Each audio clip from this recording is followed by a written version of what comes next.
Cabinet मंत्री चंदन रामदास ने देहरादून स्थित अपने आवास पर प्रेस वार्ता का आयोजन किया, जिसमें उन्होंने बताया कि आज सभी अधिकारियों के साथ बैठक की गई, जिसमें समाज कल्याण, अल्पसंख्यक कल्याण, जनजाति कल्याण, वक्फ बोर्ड की बैठक बुलाई थी और जो सरकार का 100 दिन का टारगेट है उसमें हमने क्या क्या काम करने हैं, योजनाओं की समीक्षा की है। साथ साथ उन्होंने बताया कि शाम को हमने लघु और ग्रामीण उद्योग विभाग की बैठक बुलाई, इस पर हमने समीक्षा की है। उन्होंने बताया कि उत्तराखंड में बेरोजगारी दूर करने के लिए बहुत आवश्यक है पहाड़ों पर उद्योग की स्थापना की जाए। उन्होंने कहा कि पहाड़ों पर उद्योग लगाने के लिए विशेष सुविधाएं देनी होंगी, जिसमें उद्योग सब्सिडी बढ़ने के लिए प्रस्ताव भेजा है।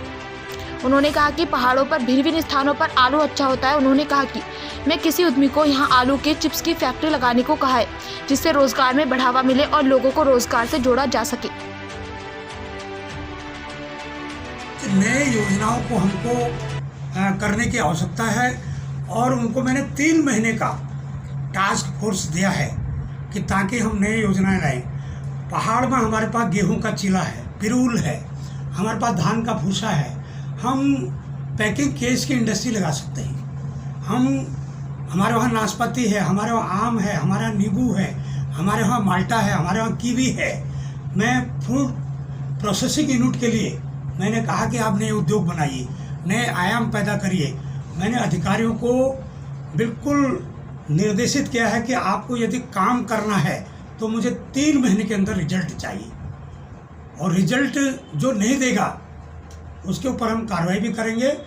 और मैं समझता हूँ कि अच्छे अधिकारियों को प्रमोट किया जाएगा और काम न करने वाले निष्क्रिय कर्मचारियों को उनके खिलाफ कार्रवाई भी की जाएगी।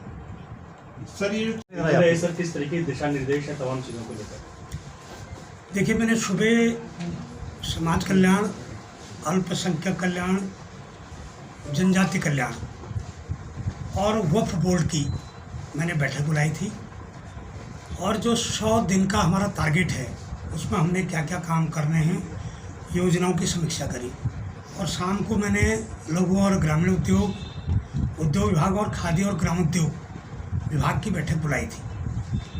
मैंने उत्तराखंड में बेरोजगारी को दूर करने के लिए बहुत आवश्यक है कि हम उद्योगों की स्थापना पहाड़ में करें, और जो हमारी हिल के लिए अलग से जो हमने योजना बना रखी है, चाहे वो मार्जिन मनी की हो, चाहे वो सब्सिडी की हो या सब्सिडी बढ़ाने की योजनाएं हैं, उनको मैंने समीक्षा की है।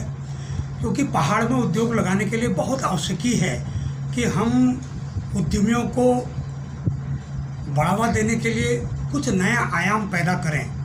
मेरे को ये ज्ञात हुआ है कि हम 1 करोड़ तक की जो लोन देंगे उस पर हम 40% सब्सिडी देते हैं, और यदि वो 10 करोड़ का लोन लेगा तो हम 40 ही देते हैं। तो मैंने कहा कि पहाड़ में अगर कोई उद्योग लगाने हों तो हम उनको अलग से हमको और सुविधा देनी पड़ेगी। इसलिए सब्सिडी की योजना को बढ़ाने के लिए मैंने प्रस्ताव मांगा है, और हमारी जो हमारी योजना है उद्योग के लिए, हमने अलग से जो पैकेज दिया है उसको भी हमने बढ़ाने का काम किया है।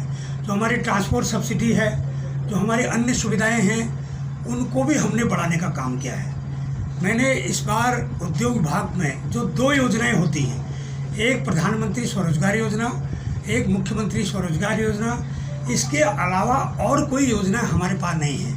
इस बार मैंने 1 डिस्ट्रिक्ट 2 प्रोडक्ट की योजनाओं को मैंने साकार करने के निर्देश दिए हैं, और प्रत्येक जनपद में 2 नए उद्योग स्थापित करने के लिए मैंने निर्देशित किए हैं। अभी मैं चंपावत ज़िले में था तो वहाँ चाय की मात्रा बहुत बड़े स्तर पर है, और आलू, लमगड़ा, खेती खान, चाय खान और चंपावत में इतना आलू है। मैं वहाँ किसी नए उद्यमी को ला रहा हूँ, और चिप्स बनाने की फैक्ट्री, ऐसे छोटे मोटे काम हमको करने पड़ेंगे, तब रोज़गार भी सृजन होगा, लोगों को नौकरियां भी मिलेंगी, और जो पलायन जैसा जो मुद्दा हमारे सामने है उसका भी हम हल कर सकेंगे। इसलिए नई उद्योग नीति को भी बनाने का प्रयास किया है, और मैंने